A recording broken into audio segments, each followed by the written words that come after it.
construcciones como el BRIC, elaboraciones que están basadas fundamentalmente en datos económicos, pueden corroborar esta apreciación. Lo que hablamos antes, obviamente, el papel de líder regional es un dato sobre el cual se parte para este tipo de construcción. Creo que hay elementos también interesantes, y esto cuando uno ya compara estos liderazgos emergentes, India, China, Brasil, aparecen variables muy interesantes que tienen que ver, bueno, con el sistema político, con el régimen político, subvariables como por ejemplo, capacidades institucionales, tienen que ver con el saber burocrático, tienen que ver con la organización burocrática del Estado, y tiene que ver con funciones, por ejemplo, de planificación estratégica, entre otros. Aquí hay una fuerte coincidencia entre organizaciones y enfoque de planificación, el caso de China, el caso de Brasil, el caso de India incluso. Hay evidentemente características compartidas en ese sentido. Los tres países en su discurso político y económico hablan de estrategias de desarrollo, que es interesante. Otros países del cono sur, vecinos de Brasil, no hablamos de eso, a lo sumo tratamos de hacer una gestión medio coyuntural de las cosas, pero una estrategia de desarrollo, una estrategia de largo plazo, los asiáticos en algunos casos elaboran lo que se llama enfoques de visión, o sea, cómo nos vemos nosotros proyectados a 20, 30 años. Bueno, ese tipo de pulsión, ese tipo de mirada a largo plazo está presente, obviamente en China, en India, y me parece que también está en Brasil. Yo he leído un poco sobre los planes estratégicos que tiene Brasil. Bueno, tiene un ministro muy interesante de planificación estratégica, y hay elementos, como digo, fuertemente, digamos,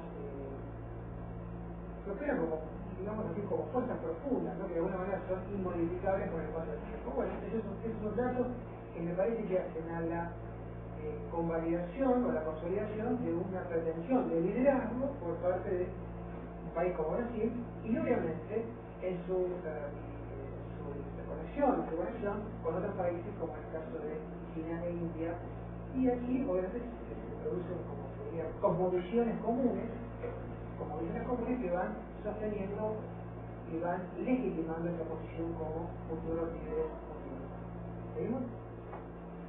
Bueno, Brasil como líder regional estamos viendo que tiene una activa política de construcción de regímenes. Creo que el Consejo de Defensa aparece también un papel muy activo en el sur. O sea, son instancias de coordinación, de concertación, de diálogo, de negociación política muy importantes, en las cuales Brasil sí o sí está, y como digo, ejerce un poder moderador estructural, ¿no?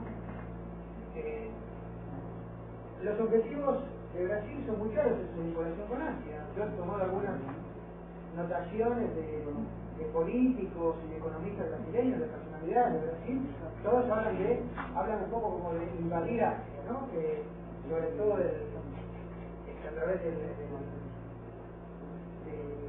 representantes de bancos, instituciones financieras, empresariales, hablan como una especie de buscar afanosamente la conquista de Asia.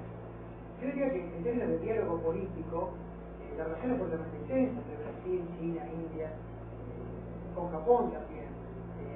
Pero bueno, a esto se le adosa, se le agrega esta aspiración de jugar un papel económico mucho más importante. Hay planes para acercarse más a Japón, y un poco la variable étnica es interesante. Supe antes de venir que festejaron este año los 100 años de migración japonesa en Brasil. Un dato interesante, digamos, ¿no? Me parece que sigue siendo un poco lo que hablamos antes, estas redes étnicas, sigue siendo un dato interesante para evaluar, mensurar vinculación entre Brasil y un país como Japón. Lo mismo con el caso de China, ¿no? Que tiene una comunidad muy fuerte aquí en Brasil.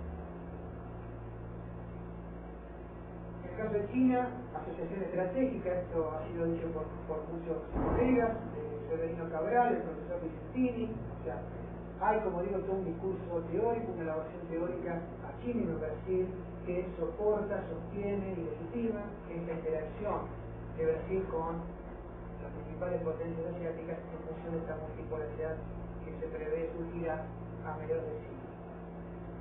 China es un socio comercial importante y también, bueno, en términos de diálogo, no solamente diálogo bilateral, obviamente, sino también de diálogo multilateral. bilateral del Grupo de los 20, ahora van a estar presentes todos Estados Unidos tratando de consolar a señor Bush, a ver cómo salir de este atolladero económico, la acción en la OMC, es decir, dentro del sistema de Naciones Unidas, ese es un tema, o son ejes de vinculación entre ambos actores muy importantes. Recientemente se ha firmado una agenda china, es decir, hay un plan a futuro para la vinculación entre Brasil y China, que tiene que ver con multiplicar las exportaciones. Hay aspectos, fíjense que yo estoy mencionando también, el tema de actores no gubernamentales o subnacionales, la comunidad china-Brasil, la vinculación entre empresas, y como todo en Macao, y me pareció un lugar maravilloso, de habla portuguesa, que no conocía un lugar tan bonito, y me explicaron cómo estaban trabajando con América Latina a través de Brasil, me parece que también es un dato muy interesante analizar. Como Macao, tan chiquito como territorio, se ha ido posicionando poco a poco como también un punto de interacción o de unión entre el mundo asiático, si se quiere, el mundo chino, ya desde el punto de vista, no sé si tanto económico, pero sí cultural, a través de la identificación que brinda obviamente la comunidad lusoparlante con, evidentemente, con cooperación. Es un dato que me parece también interesante. Y bueno, y aspectos sobre cooperación tecnológica. A ver, porque ya no tenemos tiempo y quisiera dejar acá para, a ver si tenemos un espacio para preguntas. Me parece que, obviamente, en el caso de, mirando un poco lo de la estrategia de desarrollo, mirando cómo Brasil une su potencial como líder regional a los países asiáticos emergentes en función de esta multipolaridad global, bueno, lo vemos en planos que son muy claros. Primero, obviamente, político, población, a nivel interregional, creo que el caso de Brasil y de India en el IPSA, en el foro IPSA, es un dato muy interesante de lo que se denomina multilateralismo del sur, es decir, países sur, que de alguna manera ganan más espacio frente a lo que son las interacciones sur-norte, norte-sur. Ese es un dato también interesante, que profundiza la vinculación de Brasil con el mundo asiático.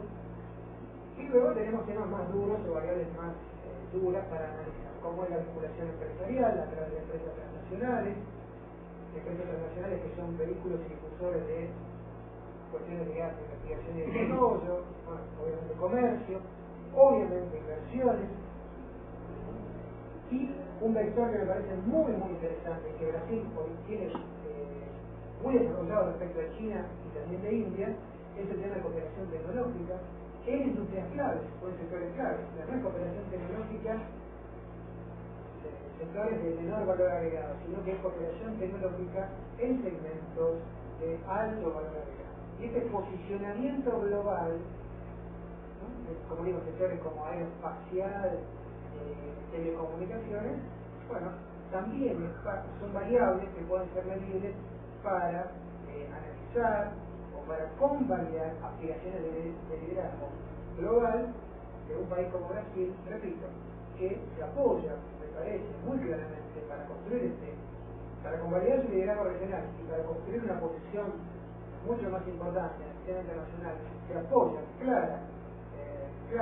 claramente en países como China, India, Japón, evidentemente que son los países más importantes en términos de lo que es hoy el mundo asiático. Y van a ser todavía muy importantes en ese nuevo mundo asiático de aquí a la mitad por hoy. Bueno, dejo aquí para que, no sé si vamos a tener unos minutos para hacer alguna pregunta. Les pido disculpas si hablé muy rápido y se escapó algo, pero si les parece hacemos eso, y si estamos todos cansados, pues dejamos aquí. Gracias.